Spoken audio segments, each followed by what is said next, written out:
होलिया में चोलिया के बांधेला देवरा पगरी।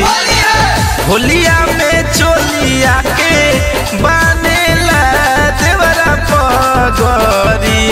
अब ढाकी कैसे जो बना हमार घूमेला बानी पगरी।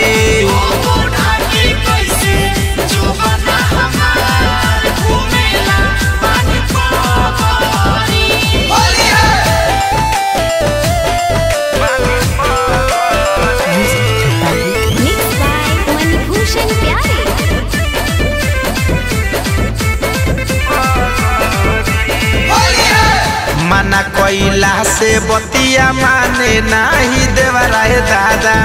लघिए में बांध के घूमता पूरा चेवराए दादा। मना कोइला से बतिया माने नाही देवराए दादा। लघिए में बांध के घूमता पूरा चेवराए दादा। घर घर घूमी के दे खावेला तब ढाकी कैसे जो बना हमार घूमेला बानी पगरी।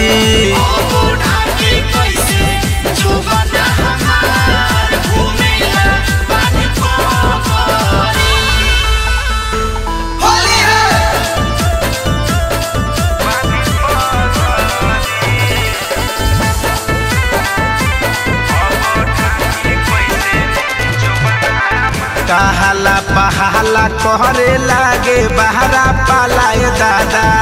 राइटर झलू रंग डलले बाकालाए दादा। कहाला पहाला कहरे लागे बहरा पालाए दादा।